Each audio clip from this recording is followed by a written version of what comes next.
السلام عليكم ورحمة الله وبركاته. الحمد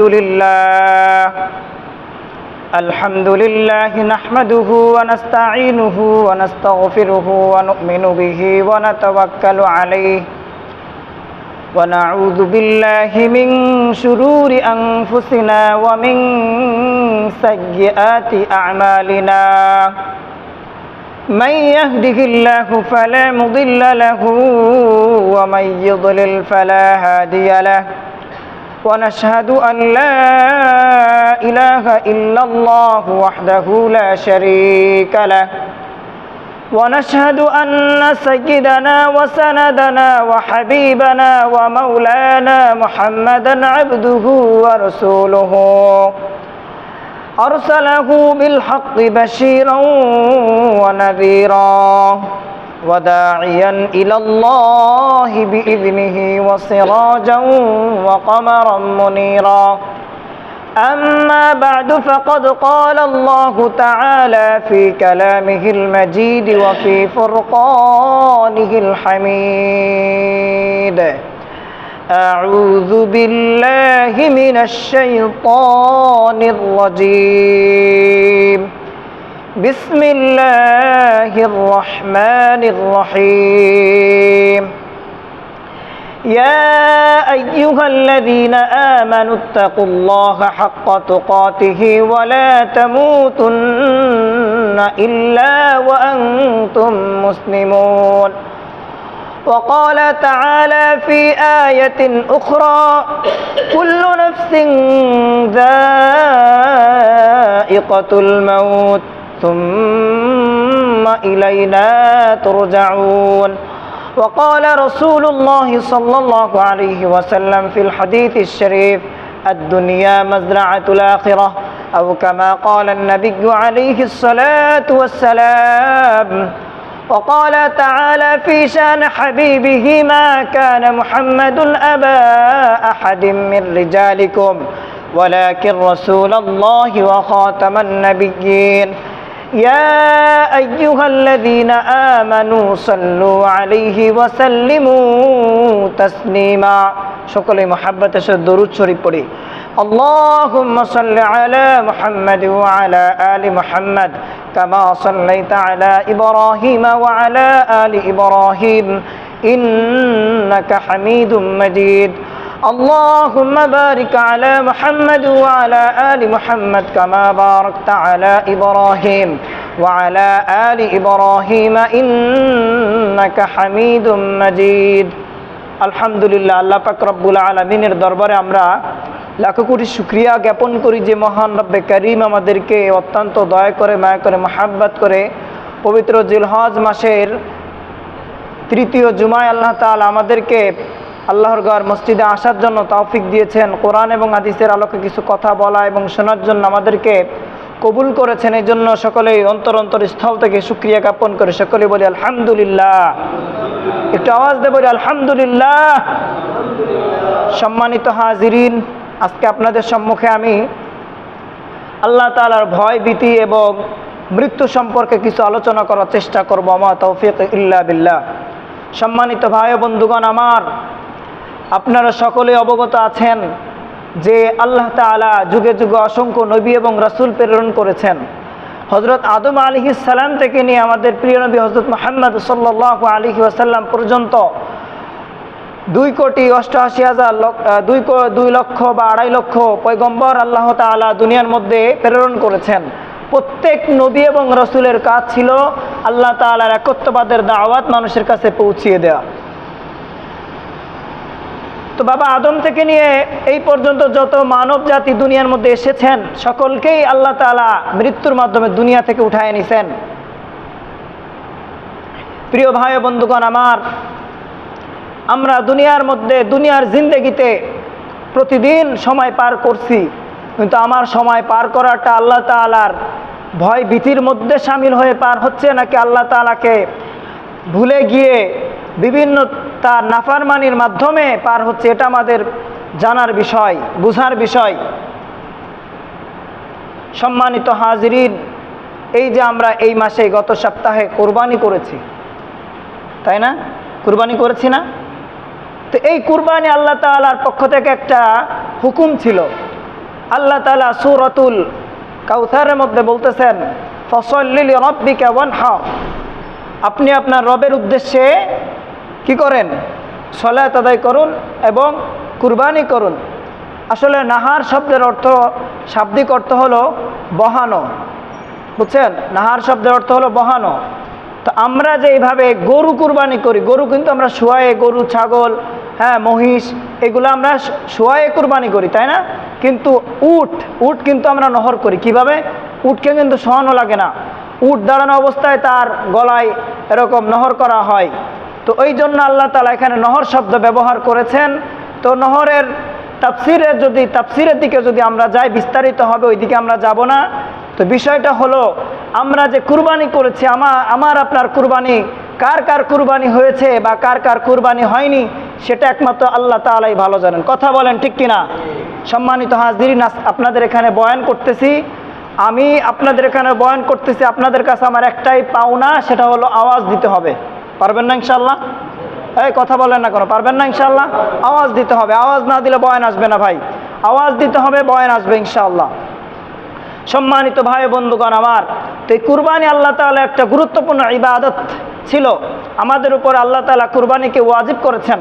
হ্যাঁ, কুরবানির হযরত আদম আলাইহিস সালাম থেকে নিয়ে এই পর্যন্ত যত নবী, আমাদের নবী মুহাম্মদ সাল্লাল্লাহু আলাইহি ওয়াসাল্লাম পর্যন্ত যত নবী এবং রাসূল এসেছেন, সকলকে আল্লাহ তাআলা কুরবানি করার জন্য নির্দেশ দিয়েছেন। তো একজন নবীর কুরবানি করার সিস্টেম এক এক রকমের ছিল। যেমন হযরত আদম আলাইহিস সালামের জামানায় কুরবানির সিস্টেম ছিল কেমন, একটু জেনে নেই ভাই। হাবিল এবং কাবিলের মাধ্যমে কুরবানির সূচনা হয়। এটা বিস্তারিত ঘটনা, এখন ওই ঘটনার দিকে যাব না, শুধুমাত্র এক্সাম্পল দিয়ে সামনের দিকে আগাবো ইনশাআল্লাহ। হাবিল এবং কাবিলের কুরবানির এক্সাম্পল ছিল, ওই সময় মানুষ বা ওই সময় আল্লাহ তাআলা তাদেরকে কুরবানি করার জন্য নির্দেশ দিয়েছেন। হযরত আদম আলাইহিস সালামের মাধ্যমে কুরবানি করার সিস্টেম ছিল, তারা পশু জবেহ করে মাঠে ময়দানে রেখে আসবে, যার কুরবানি কবুল হবে তার কুরবানি আকাশ থেকে একটা আগুনের দলা এসে পোড়াই দিলে বোঝা যেত তার কুরবানি কবুল হয়েছে।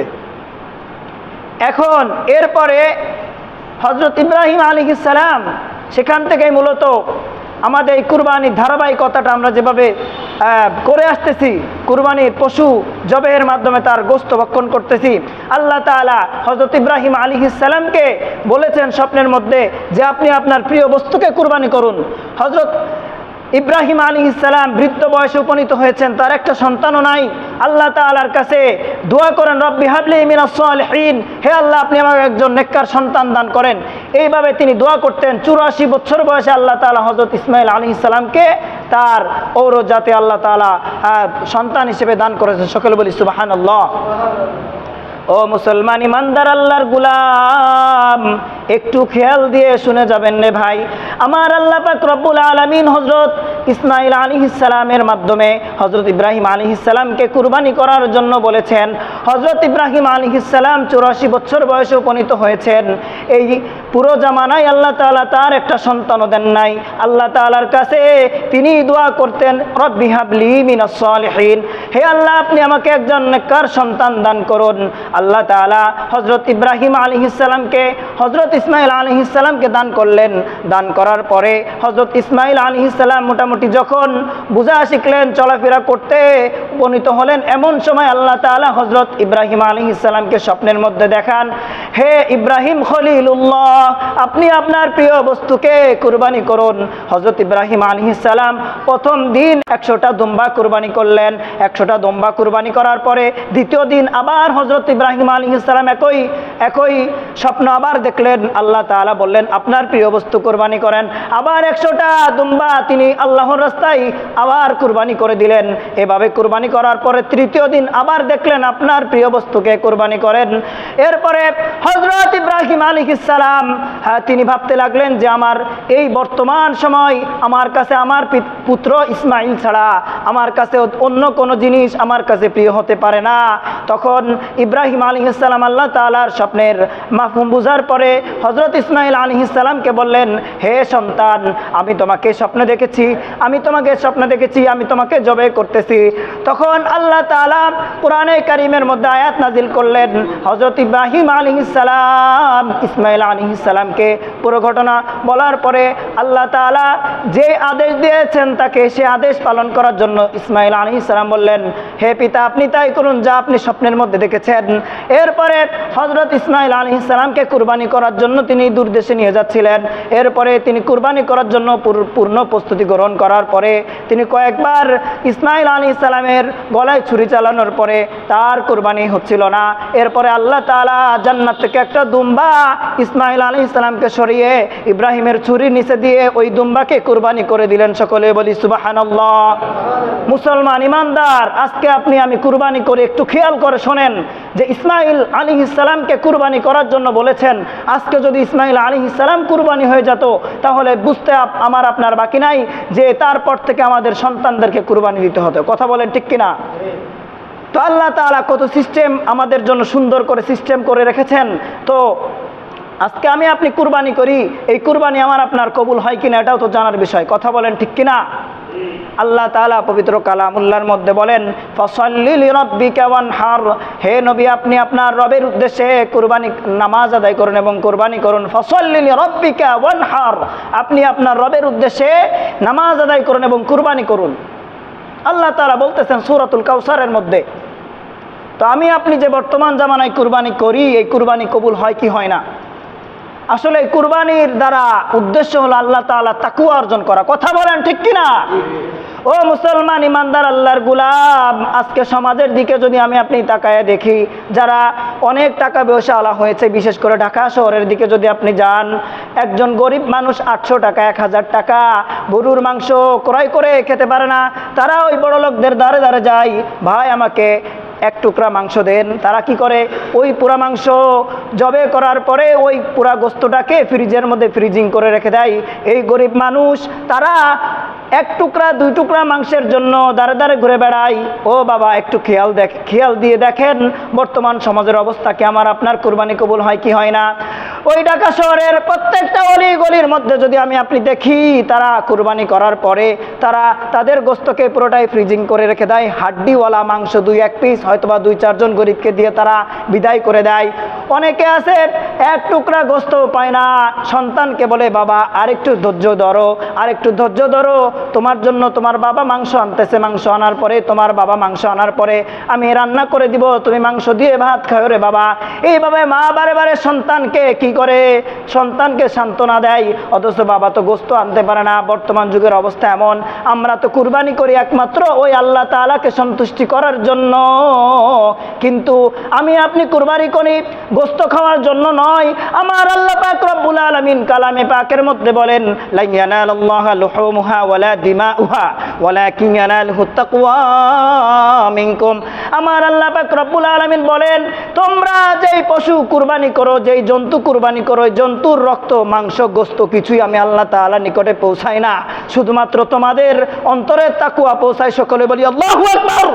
ও মুসলমান ইমানদার আল্লাহর গোলাম, আজকে আমি আপনি কুরবানি করি, কিন্তু আমার আপনার কুরবানি হয় কি হয় না জানি না। কুরবানি হয় কি হয় না আমি জানি না, কারণ আমার অন্তরের অবস্থা কি একমাত্র আল্লাহই জানেন। মুসলমান ইমানদার আল্লাহর গোলাম, আমার আল্লাহ পাক রব্বুল আলামিন বলেন, হে বান্দারা, তোমরা যখন পশুটাকে জবে করার জন্য শোয়াও, এই পশু জবে করার জন্য যখন শোয়াও, এই পশু কুরবানি করার পরে যখন এই ছুরি চালানোর পরে প্রথম যে রক্তটা তার গর্দান থেকে মাটিতে প্রবাহিত পড়ার পূর্বেই যদি তোমার অন্তরের নিয়ত সঠিক থাকে, যদি তোমার অন্তরের নিয়ত একবারে সহি হয়, তাহলে ওই রক্ত মাটিতে পড়ার পূর্বেই আমি আল্লাহ তাআলা কুরবানিকে কবুল করে নেই। সকলে বলি সুবহানাল্লাহ। ও মুসলমান ইমানদার আল্লাহর গোলাম, আমি আপনাদের সম্মুখে একটি আয়াত তেলাওয়াত করেছিলাম। আল্লাহ পাক রব্বুল আলামিন বলেন, ইয়া আইয়ুহাল্লাযীনা আমানুত্তাকু ইত্তাকুল্লাহ। আমার আল্লাহ পাক রব্বুল আলামিন বলেন, হে ঈমানদার বান্দা বান্দিরা, তোমরা আমি আল্লাহ তাআলাকে ভয় করো, হাক্কা তুকাতিহি, ভয় করার মতো ভয় করো। কিসের মতো? কথা বলেন ভাই, ভয় করার মতো ভয় করো। ইয়া আইয়ুহাল্লাযীনা আমানুত্তাকুল্লাহ, ও মুসলমান ইমানদার আল্লাহর গোলাম, আল্লাহ তাআলা কালামে পাকের মধ্যে বলতেছেন, তোমরা আমি আল্লাহ তাআলাকে ভয় করার মতো ভয় করো, হাক্কা তুকাতিহি, ভয় করার মতো ভয় করো। ওয়ালা তামুতুন্না ইল্লা ওয়া আনতুম মুসলিমুন, এবং পরিপূর্ণ ইমানদার না হয়ে মৃত্যুবরণ করো না। তার মানে কি আমরা ইমানদার না? আল্লাহ তাআলার কালামে পাকের ভাষ্য অনুযায়ী কি আমরা পরিপূর্ণ ইমানদার না? অবশ্যই আমাদের মধ্যে কোনো ঘাটতি আছে, যার কারণে আল্লাহ তাআলা কালামে পাকের মধ্যে বলতেছেন যে ওয়ালা তামুতুন্না, তোমরা মৃত্যুবরণ করো না, ইল্লা, তবে মৃত্যুবরণ করো, ওয়া আনতুম মুসলিমুন, তোমরা মুসলমান অবস্থায় মৃত্যুবরণ করো। তার মানে কি আমরা মুসলমান না, ইমানদার না? কোনো ঘাটতি আমাদের মধ্যে আছে, কারণ আমরা হয়তোবা সঠিকভাবে আল্লাহ তাআলাকে মানতে পারতেছি না, সঠিকভাবে আল্লাহ তাআলার বিধানগুলো আমরা আদায় করতে পারতেছি না। এই জন্য আল্লাহ তাআলা কালামের পাকের মধ্যে এটা বলেছেন। ও মুসলমান ইমানদার আল্লাহর গোলাম, একটা খেয়াল দিয়ে শুনবেন একটা কথা, আপনি আমি যদি সঠিকভাবে আল্লাহ তাআলার হুকুম পালন করতাম, তাহলে আমার আল্লাহ পাক রব্বুল আলামিন এই আয়াত কোরআনের মধ্যে নাজিল করতেন না। ও মুসলমান, প্রতিদিন 5 বার মুয়াজ্জিন সাহেব আল্লাহ তাআলা প্রতিনিধিত্ব করে বলেন, হাইয়া আলাস সালাহ, নামাজের জন্য এসো, হাইয়া আলাল ফালাহ, কল্যাণের জন্য এসো। কয়জন মানুষ মসজিদে আসে? যদি আমি আপনি আল্লাহকে পরিপূর্ণভাবে ভয় করতাম, পরিপূর্ণভাবে আল্লাহ তাআলাকে যদি মানতাম, তাহলে কিন্তু আল্লাহ তাআলা বলতেন না যে তোমরা পরিপূর্ণভাবে ইসলামের গণ্ডির মধ্যে প্রবেশ করো।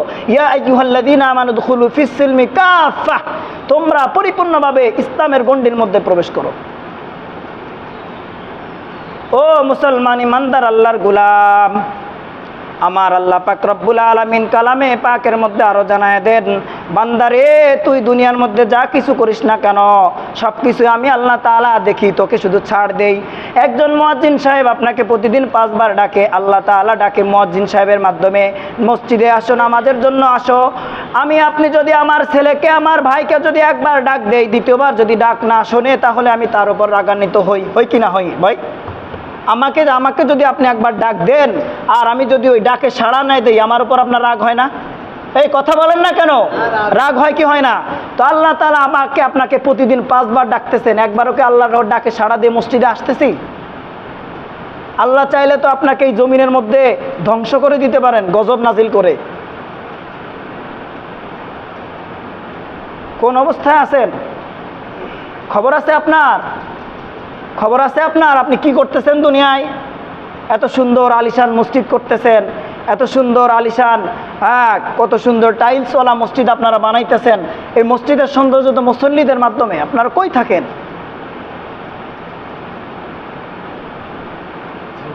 ও মুসলমান ইমানদার আল্লাহর গোলাম, আল্লাহ পাক রব্বুল আলামিন কিয়ামতের ময়দানে প্রত্যেকটা বান্দা বান্দিকে এমন অবস্থার মধ্যে রাখবেন, যারা দুনিয়ার মধ্যে শুধুমাত্র আল্লাহ তাআলার ইবাদত বন্দেগী পালন করেছেন, তারা ব্যতীত প্রত্যেকটা মানুষ এত পরিমাণ কষ্টের মধ্যে কিয়ামতের দিন সময় পার করবেন। আপনাদেরকে যদি এক্সাম্পল দিয়ে, উদাহরণ দিয়ে বুঝাই, কিয়ামতের দিন এই পরিমাণ আধা আঙ্গুল উপরে সূর্যটা থাকবে, আমার আপনার মাথার গিলুগুলো টকবাব করতে থাকবে। রে ভাই, একটু চোখের পানি ছেড়ে দিয়ে আল্লাহর কাছে কান্দেন ভাই। আজকে জুমার দিন থেকে আল্লাহর কাছে তওবা করেন যে পিছনে যত ধরনের গুনাহ আমি করেছি সব কিছু আল্লাহ আপনি মাফ করে দেন। আজকে থেকে তওবা পড়ে আপনার পদে ফিরে এসেছি। এই বয়ান থেকে যদি আপনাদের সামান্য পরিমাণ হেদায়েত আল্লাহ তাআলা দান করেন, এই বয়ান আমার জন্য সার্থক। কথা বলেন ঠিক কিনা? ও মুসলমান, কিয়ামতের ময়দানে আমার আল্লাহ পাক রব্বুল আলামিন প্রত্যেকটা মানুষকে এমন বিভীষিকাময় অবস্থায় রাখবেন, এমন বিভীষিকা অবস্থাময় রাখবেন, প্রত্যেকটা মানুষের এতটুক উপরে, এই যে এতটুক পরিমাণ উপরে সূর্য থাকবে। এই দুনিয়ার মধ্যে আমি আপনি মাঠের মধ্যে কাজ করি, কৃষাণের কাজ করি, কৃষকের কাজ করি, কত বড় সূর্য সূর্য থাকে, তারপরেও এই সূর্যের তাপ আমি আপনি সহ্য করতে পারি না। কিন্তু ওই কিয়ামতের কঠিন মুহূর্তে আল্লাহ পাক রব্বুল আলামিন প্রত্যেকটা বান্দা বান্দির এতটুকু পরে সূর্যটা রাখবেন, এই গিলোগুলো টকবক করতে থাকবে। টকবক করতে থাকার কারণে আমার আপনার গলা শুকিয়ে যাবে। শুকিয়ে যাওয়ার পরে আমি আপনি পানির জন্য ছটফট করতে থাকব। একজন ফেরেশতা তিনি পানি নিয়ে ঘোরাঘুরি করবেন। তখন আমি যে ওই ব্যক্তির কাছে পানি চাইবো, ও ভাই আপনি আমাকে এক গ্লাস পানি দেন। পানি চাওয়ার পরে পানি চাওয়ার পরে ওই ফেরেশতা বলবে, ভাই তুমি আমাকে টাকা দাও, তাহলে আমি তোমাকে পানি দিব। তখন আমি বলবো বা আপনি বলবেন যে ভাই দুনিয়ার মধ্যে তো টাকা ছিল, এখন কিয়ামতের ময়দানে আমি টাকা কোথায় পাবো? তখন ওই ব্যক্তি বলবেন, যদি তোমার কাছে টাকা না থাকে তাহলে তোমার নেক আমল দাও, তোমার ওই নেক আমলের কারণে আমি তোমাকে এক গ্লাস পানি বা হাফ গ্লাস পানি দিতে পারি। তখন ওই ফেরেশতা বলবে যে এক গ্লাস পানির দাম হলো 500 বছর ইবাদত বন্দেগী, 1000 বছর ইবাদত বন্দেগীর বিনিময়ে তোমাকে আমি এক গ্লাস পানি দিতে পারি। তখন বলবে যে ভাই যদি 1000 বছর ইবাদত বন্দেগীর বিনিময়ে যদি আমি এক গ্লাস পানি পান করে নেই, তাহলে তো আমি আমার আল্লাহর কাছে খালি আব্দুল্লাহ হয়ে যাব। তখন আমার আল্লাহ যদি আমাকে জিজ্ঞেস করেন, তুমি কি নিয়ে আসছো বান্দা? তোমাকে 60 বছর 70 বছরের জিন্দগি দান করেছি, দুনিয়ার মধ্যে পাঠাইছি আমার ইবাদত বন্দেগীর জন্য, তুমি খালি আব্দুল্লাহ হয়ে আমি আমার আল্লাহর কাছে ফিরে এসেছ। তখন ওই ব্যক্তি বলবে, রে ভাই তুমি আমাকে হাফ গ্লাস পানি দাও। হাফ গ্লাস পানি পান করার পরে তার তৃষ্ণা আরও বেড়ে যাবে। তার তৃষ্ণা বেড়ে যাওয়ার পরে সে বলবে, তুমি আরও হাফ গ্লাস পানি দাও। তখন তার দুনিয়ার জিন্দেগিতে যত ধরনের আমল করেছে সমস্ত নেক আমলের বিনিময়ে সে এক গ্লাস পানি পান করে নিবে। এরপরে আল্লাহ তাআলার কাছে যাবে। আল্লাহ তাআলা বলবে যে বান্দা তোমাকে আমি 60 বছরের জিন্দেগি 70 বছরের জিন্দেগি দান করেছিলাম, দুনিয়ার মধ্যে তোমাকে বলেছিলাম তুমি আমার ইবাদত বন্দেগী করো। আল্লাহ পাক রব্বুল আলামিন কালামে পাকের মধ্যে বলেন, উবুদু রাব্বাকুম, তুমি তোমার রবের ইবাদত বন্দেগী করো। তাহলে তুমি কোথায় আমি তোমাকে 60 বছর 70 বছরের জিন্দেগি দান করে দুনিয়ার মধ্যে পাঠাইছিলাম, ওই সময়গুলো তুমি কোথায় পার করে এসেছো? আল্লাহ তাআলার কাছে ওই বান্দা আবার বলবেন, আল্লাহ আমি ভুল করেছি, আমি পাপ করেছি, আল্লাহ আপনি দয়া করে আমাকে আবার দুনিয়ার মধ্যে পাঠান। তখন আল্লাহ বলবেন যে না না বান্দা, আর কোনো সুযোগ নাই, আর কোনো সুযোগ নাই। তখন বান্দা বলবে, আল্লাহ আমি তো সামান্য পরিমাণ নেক আমল নিয়ে এসেছিলাম, এই নেক আমলের বিনিময়ে আমি তো আমার পানি তৃষ্ণার কারণে আমি এক গ্লাস বা হাফ গ্লাস পানি পান করে নিয়েছি, এখন আমি শুধুমাত্র খালি আব্দুল্লাহ হয়ে আমি আপনার সামনে দাঁড়িয়েছি। তখন আল্লাহ তাআলা বলবেন, ও বান্দা তুমি এখন কিসের আশা করো? বান্দা তুমি এখন কিসের আশা করো? আল্লাহ রে, ও আমার দয়ার মাবুদ, আমার তো এখন কোনো আশা নাই, আমার কোনো আশা নাই, একমাত্র আশা আপনি যদি আমাকে দয়া করেন, মায়া করেন, এটাই আমি আশা করি, আপনার রহমতের আশা করি। তখন বান্দা এই কথা বলার পরে আল্লাহ তাআলা বলবেন, যা বান্দা যা, তোকে আমি ক্ষমা করে দিলাম, আমার রহমতের চাদর দ্বারা তোকে বেষ্টিত করে তোকে জান্নাত দান করলাম। আল্লাহু আকবার। এই আওয়াজ কই আপনাদের? এত সুন্দর বয়ান করতেছি, আপনাদের মুখ থেকে কোনো আওয়াজই পাইতেছেন না। কবু ওয়াজ বুঝেন না নাকি? ওয়াজ বুঝতেছেন না? এতগুলো মানুষ, হ্যাঁ সবাই আওয়াজ দিলে তো মসজিদ ফেটে যাওয়ার কথা, আপনারা তো কোনো আওয়াজই দেন না, কথা বুঝেন না নাকি? হ্যাঁ, তখন ওই বান্দা আল্লাহ তাআলাকে বলবেন, আল্লাহ আমি আর আমার কোনো আশা নাই, একমাত্র আশা আমি একমাত্র আপনার রহমতের আশা করি। তখন আল্লাহ তাআলা বলবেন, যা যা বান্দা, আমি তোকে এত ক্ষমা করে দিলাম, আমি তোর সমস্ত গুনাহ কথাকে মাফ করে দিলাম। আল্লাহ তাআলা বলবেন, ফাদখুলি ফি ইবাদি, তুই আমার বান্দাদের অন্তর্ভুক্ত হয়ে যা, ওয়াদখুলি জান্নাতি, এবং আমার বানানো জান্নাতের মধ্যে প্রবেশ কর। সকলে বলি সুবহানাল্লাহ। ও মুসলমান ইমানদার আল্লাহর গোলাম, একবার যদি আমি আপনি আল্লাহ তাআলাকে সন্তুষ্টি করার জন্য সুবহানাল্লাহ বলি, আসমান এবং জমিনের মধ্যে যতটুকু ফারাক আছে আল্লাহ তাআলা এই পুরোটাই নেক আমল দ্বারা ভরপুর করে দিবেন। সকলে বলি সুবহানাল্লাহ। এই জন্য ভাই প্রত্যেকটা সময় আমার আপনার জন্য গুরুত্ব। কথা বলেন ঠিক কিনা? আমি আপনি বাজারে যাইতেছি, ঘাটে যাইতেছি, দুনিয়ার বিভিন্ন কাজে কর্মে লিপ্ত থাকতেছি, সময়কে প্রায়োরিটি দিচ্ছি না। হ্যাঁ, এই মৃত্যুর পরে সমস্ত আমল আমার আপনার বন্ধ হয়ে যাবে, তখন আপনি কি নিয়ে কবরে যাবেন বলেন ভাই? বলেন। আপনারা তো ওয়াজ নসিহাত কম শুনেন না, কম শুনেন। অনেক ওয়াজ শুনেছেন জীবনে, অনেক নসিহাত শুনেছেন, অনেক মাহফিলে গিয়েছেন, অনেক মাজালিসে উলুমুদ্দিনে গিয়েছেন। আপনারা এখনও আপনারা দিনের ব্যাপারে উদাসীন, আপনাদের ভিতরে দিনের কোনো, আপনারা যে মুসলমান, হ্যাঁ আজকে দেখেন তাকওয়া কাকে বলে, হ্যাঁ, আমাকে একজন মুসল্লি বলতেছিলেন যে হুজুর, আমি হচ্ছে গ্রিসে ছিলাম, থাকার পরে আমি একটা মোড়ের মধ্যে দেখেছিলাম যে একটা টাকার বান্ডিল পড়ে আছে। হ্যাঁ, গ্রিসের অধিকাংশ মুসলমান, অধিকাংশ মনে করেন যে যারা মানুষ আছে এরা হচ্ছে খ্রিস্টান, ইহুদি, এরা বুঝছেন, মুসলমান খুব কম সংখ্যক। আমরা বাঙালি যারা ছিলাম এরাই মুসলমান ছিলাম। তো আমি গ্রিসের এক ব্যক্তিকে জিজ্ঞেস করলাম যে ভাই, এখানে টাকাটা পড়ে আছে, কেউ নেয় না কেন? বলতেছে যে মালিক, যে টাকার মালিক সে তো এখানে আসে না, টাকাটা নিবে কে? তার তো এখানে আসার সময় নাই, সে টাকা নিবে কিভাবে? তখন এই বাঙালি ব্যক্তি বলতেছে যে আজকে যদি আমরা বাঙালি হতাম, তারা দেখেন ওই দেশে তারা খ্রিস্টান হয়েও তারা তাদের ধর্মটাকে সঠিকভাবে পালন করে, কিন্তু আমি আপনি আজকে মুসলমান, আজকে যদি ওই বাচ্চার মোড়ে যদি 500 টাকার নোট পড়ে থাকে, আমি আপনি লোভ সামলাইতে পারবো না। এই কথা বলেন ঠিক কিনা? তাহলে আপনি কেমন আল্লাহ তাআলাকে ভয় করেন? আল্লাহ তাআলাকে ভয় করতে হবে, ভয় করার মতো ভয় করতে হবে। ও মুসলমান ইমানদার আল্লাহর গুলাম, এখন যদি ঘটনা বলতে যাই, বিস্তারিত ঘটনা হয়ে যাবে। ইব্রাহিম ইবনে আদহাম একজন ব্যক্তি ছিলেন যে আল্লাহ তাআলার একজন ওলি ছিলেন।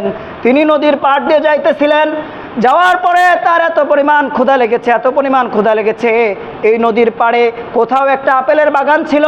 এই আপেলের বাগান থেকে কোনোভাবে একটা আপেল ওই পানি দিয়ে ভেসে আসতেছিল। ক্ষুধার তাড়নায় তিনি ভুলে গিয়েছিলেন কোনো ব্যক্তির সম্পদ, কোনো ব্যক্তির জিনিস তার অনুমতি ছাড়া ব্যবহার করা জায়েজ নাই, সেটা করা হারাম, সেটা ব্যবহার করা হারাম। তখন ক্ষুধার তাড়নায় তিনি ভুলবশত ওটা খেয়ে ফেলেছেন। খাওয়ার পরে তিনি সচেতন হয়েছেন, আহারে আমি কার ফল খেয়ে ফেললাম তার অনুমতি ছাড়া। হ্যাঁ, তখন এই নদীর ধার যেদিক থেকে আপেলটা ভেসে আসতেছিল, সে এই মানে এদিকে ঘুরতে ঘুরতে যাইতে যাইতে সেই আপেল বাগানে চলে গেছে। যাওয়ার পরে বাগানের মালিককে জিজ্ঞেস করলেন, ভাই আমি তো এরকম এই যে নদী দিয়ে একটা আপেল ভেসে আসতেছিল, তারপরে আমি তার অনুমতি, আমি তো ক্ষুধার তাড়নায় আপেলটা খেয়ে ফেলেছিলাম, তো আমি এই মালিকের কাছে যাওয়ার পরে তার থেকে অনুমতি নিব যে আমি আপেলটা খাইছি, আমাকে যেন সে মাফ করে দেয়, অথবা সে যদি এই আপেলের বিনিময় চায় তাহলে আমি তাকে আপেলের বিনিময় দিব। এরপরে সে বলতেছেন যে এই বাগানের অর্ধেক মালিক হচ্ছে অমুক ব্যক্তি, আরেকজন অর্ধেক মালিক হচ্ছে এই এলাকার বাচ্চা। তখন সে প্রথমে যে এই ব্যক্তিকে দেখাইছে তার কাছে যে জিজ্ঞেস করছে, ভাই আমি তো এরকম খেয়ে ফেলছি, তো আপনার কি আবদার আছে আমাকে বলেন, আমি আপনার এই আবদার পূরণ করে দেবো আপেলের বিনিময়ে। তখন বলল যে আমি আমার পক্ষ থেকে তুমি যে আপেলটা খেয়ে ফেলছো আমি মাফ করে দিলাম। এরপরে বলতেছে যে এখন তুমি বাচ্চার পক্ষে যাও, বাচ্চার কাছে যাও, বাচ্চার যে অর্ধেক আপেলের অর্ধাংশ এটা বাচ্চার জিম্মাদারিতে আছে, তুমি সেই বাচ্চার কাছে যাও। এরপরে যাইতে যাইতে বাচ্চার দরবারে চলে গেছে। বাচ্চার দরবারে যাওয়ার পরে বাচ্চার দরবারে যেই দারোয়ান থাকে, দারোয়ানকে বলছে যে ভাই আমি একটু বাচ্চার সঙ্গে দেখা করব, আমাকে একটু সুযোগ দাও, আমাকে একটু মৌকা দাও। তখন সে দারোয়ানের থেকে অনুমতি চেয়ে দারোয়ান ভিতর থেকে অনুমতি চাইছে। অনুমতি পাওয়ার পরে সে ভিতরে বাচ্চার কাছে গেছে। যাওয়ার পরে বলতেছে যে বাচ্চা আমি তো এরকম একটা ফল খেয়ে ফেলেছি আপনার বাগানের, তো আপনি এর বিনিময়ে আমার কাছে যা চান আমি তাই দিব। তখন বাচ্চা বলেন যে তুমি আমার আন্ডারে কাজ করবা, তোমার এই কাজ করতে হবে। তখন বাচ্চা বলতেছিলেন যে এই জামানায় এরকম একজন নেককার, এরকম একজন তাকওয়াওয়ালা মানুষ আমি তো খুঁজতেছিলাম। তখন তিনি বলছেন যে তুমি ওয়েট করো। তখন বাচ্চা তার মেয়ের জন্য এরকম একটা পাত্র খুঁজতেছিলেন যে এরকম একটা পাত্রের কাছে তার মেয়েকে পাত্রস্থ করবে। ও মুসলমান ইমানদার আল্লাহর গুলাম, আমি আপনি যদি আল্লাহ তাআলাকে ভয় করি, ভয় করার মতো করতে হবে। আপনি এক ওয়াক্ত নামাজ পড়েছেন, দ্বিতীয় ওয়াক্ত পড়েন নাই, এটা কোনো ভয় ভীতির মধ্যে শামিল না। যদি আপনার নামাজ পড়তে হয় ওইভাবেই নামাজ পড়তে হবে, আল্লাহ তাআলাকে ভয় করার মতো ভয় করে নামাজ পড়তে হবে। আল্লাহ তাআলা যখন আমাকে আপনাকে মৃত্যুদান করবেন তখন যেন আপনার এই নামাজ আপনাকে জান্নাতে নেওয়ার কারণ হয়, আপনার ইবাদত বন্দেগী যেন আপনার নাজাতের কারণ হয়, এমনভাবে আপনি ইবাদত বন্দেগী করবেন। তো যাই হোক, যেটা বলতেছিলাম, এই বাচ্চা তার মেয়ের জন্য এরকম একটা পাত্র খুঁজতেছিলেন। তখন এই বাচ্চা তার মেয়ের কাছে পয়গাম পাঠালো যে মা তোমার জন্য আমি উপযুক্ত পাত্র পেয়ে গিয়েছি, হ্যাঁ, তখন বাচ্চা তার মেয়েকে ওই ইব্রাহিম ইবনে আদহামের নিকট পাত্রস্থ করলেন। সকলে বলি সুবহানাল্লাহ। বুঝলেন কিছু? আল্লাহ তাআলাকে ভয় করার মতো করতে হবে। হ্যাঁ, আপনি ভয় করলেন, অর্ধেক করলেন আর অর্ধেক করলেন না, তাহলে হবে না। একটা আপেল ভুলবশত ক্ষুধার তাড়নায় খেয়ে ফেলছে। আমরা তো যে এখন আমের সিজন, কোথায় কতগুলো আম পাই, হ্যাঁ, মালিকের থেকে না বলে নিয়ে চলে যায়। এটা কি জায়েজ আছে আপনার জন্য? জায়েজ নাই। এটা আমি ফতুয়া দিয়ে দিলাম, কারোর মাল তার অনুমতি ছাড়া ভক্ষণ করা এটা হারাম, এটা জায়েজ হবে না, কোনোভাবেই জায়েজ হবে না। যুবক ভাইরা, তোমাদেরকে বলছি, তোমরা কারো গাছের কাঁচা আম পেড়ে বাগানের মধ্যে যে মাখায় খাবা না, এটা তোমার জন্য জায়েজ না, এটা হারাম। তোমার যদি খেতে মনে চায়, তুমি তার কাছে যে বলবা, চাচা আমার 2টা আম খেতে মনে চায়, আমাকে 2টা আম দেন, অবশ্যই সে তোমাকে দিবে। আমাদের বাঙালিরা এমন না যে তুমি চাইলে তোমাকে দিবে না, এমন না। এই জন্য তুমি সংশোধন হয়ে যাও, তোমার সংশোধন হওয়ার এখনই সময়। তুমি সংশোধন হয়ে যাও। তোমার খাইতে মনে চাইলে তুমি চুরি করে খাবা না, চেয়ে খাওয়া। চুরি করা থেকে চেয়ে খাওয়া উত্তম। কথা বলেন ঠিক কিনা ভাই? এই জন্য রাজি আছি তো ইনশাল্লাহ? ভয় করার মতো ভয় করতে হবে। আজরাইল কিন্তু সব সময় আমার আপনার পিছনে ঘুরতেছেন। যখন সময় হয়ে যাবে তখনই আজরাইল কিন্তু আমার আপনার জানকে কবজ করে নেবেন। এই জন্য ভাই, আমার আপনার উচিত আল্লাহ তাআলাকে সর্বদাই ভয় করা, তাকওয়া অর্জন করা, আল্লাহ তাআলার ভীতি অর্জন করা। আল্লাহ তাআলা তো বলেই দিয়েছেন, ইয়া আইয়ুহাল্লাযীনা আমানুত্তাকুল্লাহ, হে বান্দারা তোমরা আমি আল্লাহ তাআলাকে ভয় করো, হাক্কা তুকাতিহি, ভয় করার মতো ভয় করো, ওয়ালা তামুতুন্না, এবং মৃত্যুবরণ করো না ওই সময় পর্যন্ত ইল্লা ওয়া আনতুম মুসলিমুন, যতক্ষণ পর্যন্ত তোমরা খাঁটি ঈমানদার মুমিন না হও। ও মুসলমান, এখানে একটা প্রশ্ন জাগে, তাহলে কি আমি আপনি পরিপূর্ণ ইমানদার না, পরিপূর্ণ মুমিন না? এর ব্যাখ্যা যদি, তাফসির যদি আপনাদের সামনে আমি করতে যাই, আরও 1 ঘন্টা 2 ঘন্টা পার হয়ে যাবে, তাফসির শেষ হবে না। আসলামা ইসলিমু, মুসলিমুন শব্দের অর্থ হলো আত্মসমর্পণকারী। অর্থাৎ আল্লাহ তাআলা যে সমস্ত বিধিবিধান আমার আপনার উপর অর্পণ করেছেন, যে সমস্ত বিধিবিধান আল্লাহ তাআলা আমাকে আপনাকে দিয়েছেন, পরিপূর্ণভাবে তার সামনে স্যালেন্ডার হওয়ার নামই হচ্ছে মুসলিম হওয়া। কথা বলেন ঠিক কিনা? মুসলমান, আপনাদের থেকে আওয়াজ পাই না, আওয়াজ পাই না আপনাদের থেকে, কষ্ট লাগে। এখানে বয়ান করতেছি, আমার গলা ভেঙে যাচ্ছে, অথচ আপনারা একবার ঠিক বলবেন, সুবহানাল্লাহ বলবেন, এটাই আপনারা পারেন না। তাইলে আপনারা কেমন মুসলমান? আপনাদেরকে তো যদি জিহাদের ময়দানে ডাক আসে, আপনারা সবাই পালাবেন। সামান্য সুবহানাল্লাহ বলতে পারেন না, জিহাদের ডাক আসলে তো পালাবেন আপনারা। হ্যাঁ,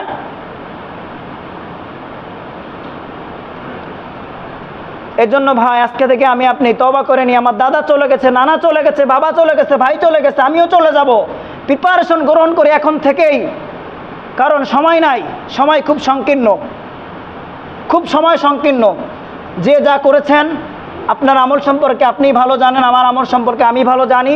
চোখের পানি ছেড়ে দিয়ে সেই মালিকের দরবারে চোখের পানি ছেড়ে দিয়ে কাঁদবেন যে আল্লাহ, আমি যত অন্যায় করেছি, অপরাধ করেছি, শয়তানের ধোঁকাই করেছি, আজকে থেকে আর কোনো অপরাধ করবো না। আল্লাহ আপনি আমাকে মাফ করে দেন, আমার আল্লাহ মাফ করে দেন। সকল বলি সুবহানাল্লাহ। রাজি আছেন ইনশাআল্লাহ? আল্লাহ তাআলা বলেন, ইন্নাল্লাহা ইউহিব্বুত তাওয়াবিন ওয়া ইউহিব্বুল মুতাতাহহিরিন, নিশ্চয় আল্লাহ তাআলা পবিত্রতা অর্জনকারীদেরকে এবং গুনাহ থেকে তওবাকারীদেরকে ভালোবাসেন। সুবহানাল্লাহ। আপনি আমি আজকে থেকে তওবা করি। এখন এই মসজিদ থেকে, মাধবপুর দারুল উলুম জামে মসজিদ থেকে তওবা করার পর রাস্তায় গিয়ে যদি আপনি অ্যাক্সিডেন্ট করে মারা যান, আপনি জান্নাতি। সকলে বলি সুবহানাল্লাহ। কারণ একজন ব্যক্তি কাফের ছিল, বেয়াদব ছিল, বদমাইশ ছিল, দুনিয়ার মধ্যে আল্লাহ তাআলা যত নাফরমানি ছিল সে কোনোটাই বাদ দেয় নাই। কোনোভাবে আল্লাহ তাআলা তাকে তওবা করার সুযোগ দিয়েছেন। তওবা করার পরে মুসলমান পরিপূর্ণভাবে, সে কাফের ছিল তো, মুসলমান হওয়ার পরে সে 1 ওয়াক্ত নামাজও পড়তে পারে না। এর আগেই আজরাইল আলাইহিস সালাম তার কাছে হাজির। এই আজরাইল আলাইহিস সালাম হাজির হওয়ার পরে, তার জান কবজ করার পরে সে তো দুনিয়া থেকে বিদায় নিয়ে চলে গেছে। সে যে এই যে পূর্বের যে অন্ধকার জগৎ থেকে নতুন করে আলোর জগতে আসছে, আসার পরে যে সে তওবা করে আল্লাহর রাস্তায় ফিরে এসেছে, রুজু হয়েছে, 1 ওয়াক্ত নামাজ পড়ার সুযোগ পায় নাই, আল্লাহ তাআলা তাকে জান্নাত দিয়ে দিয়েছেন। সকলে বলি সুবহানাল্লাহ। কারণ সে কাফের অবস্থায় যত গুনাহ সে করেছে, ওই তওবা করার কারণে, আল্লাহ তাআলার কাছে স্যালেন্ডার করার কারণে আল্লাহ তাআলা তাকে মাফ করে দিয়েছেন। সুবহানাল্লাহ। এই জন্য ভাই, আজকে থেকে আমি আপনি পরিপূর্ণভাবে আল্লাহ তাআলার দিকে রুজু হই, প্রত্যাবর্তিত হই। যুবক ভাইরা, তোমাদেরকে বলছি, তোমরা তোমাদের দাড়িগুলো ছেটো না, তোমাদের দাড়িগুলো তোমরা আর কেটো না। কারণ দাড়ি কাটলে আল্লাহ তাআলা 24 ঘন্টা তোমার আমল নামায় গুনাহ লেখেন। সকলে বলি নাউযুবিল্লাহ। এই দাড়ি আল্লাহ রসুলের একটা গুরুত্বপূর্ণ সুন্নাত। আমি আপনি মুসলমান, হ্যাঁ আমি আপনি কবরে যাব, আমি যে মুসলমান তার প্রতীক রাখা লাগবে না? বলেন ও মুসলমান, আপনি যদি এই দুনিয়ায় সঠিকভাবে 5 ওয়াক্ত নামাজ আদায় করেন, আল্লাহ রাসূলের সুন্নাত দাড়ি রাখেন, নামাজ পড়তে পড়তে কপালে যখন একটা কালো দাগ হয়ে যাবে, হাঁটুর এখানে পশমগুলো থাকবে না, হাতের তালুগুলো দাগ হয়ে যাবে, কিয়ামতের ময়দানে এই জায়গাগুলো চমকাবে। সকলে বলি সুবহানাল্লাহ। তাহলে কি নামাজ পড়া লাগবে কি লাগবে না? দাড়ি রাখা লাগবে কি লাগবে না? কথা বলে না কেন? হ্যাঁ, এই যুবক ভাইরা, আজকে থেকে তোমরা ফিরে আসো। আল্লাহ তাআলা তোমাদের জন্য এখনো তওবার দরজা খোলা রেখেছেন।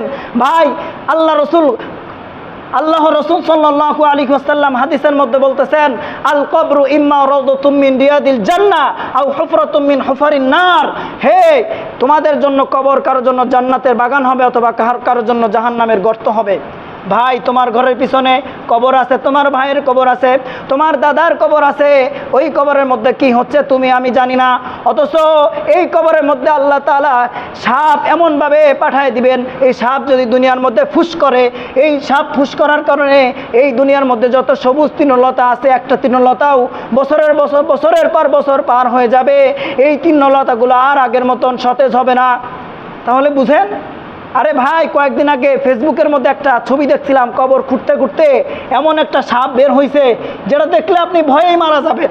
তাহলে ওই কবরের মধ্যে আপনি কিভাবে থাকবো বলেন ভাই? একটু চিন্তা করেন। বর্তমান ফিতনার যুগ, আপনি চিন্তা করে দেখেন আপনি কিভাবে কবরে যাব, কিভাবে কবরের সামানগুলো গুছাবো। যাদের জন্য আপনি এত কিছু করতেছেন ভাই, তারা কিন্তু আপনাকে কিয়ামতের দিন চিনবে না। ভাই ভাইকে চিনবে না, হ্যাঁ, ছেলে বাবাকে চিনবে না, বাবা ছেলেকে চিনবে না, স্ত্রী স্বামীকে চিনবে না, স্বামী স্ত্রীকে চিনবে না। এমন কঠিন মুহূর্ত হবে, সকলে ইয়া নাফসি বলতে থাকবে। খুব কঠিন মুহূর্ত আসবে ভাই। এই জন্য আপনি রুজু হয়ে আল্লাহর দিকে ফিরে আসি। আল্লাহ তাআলা আমাদের সকলকে আমল করার তৌফিক দান করেন। সকল বলি আমিন।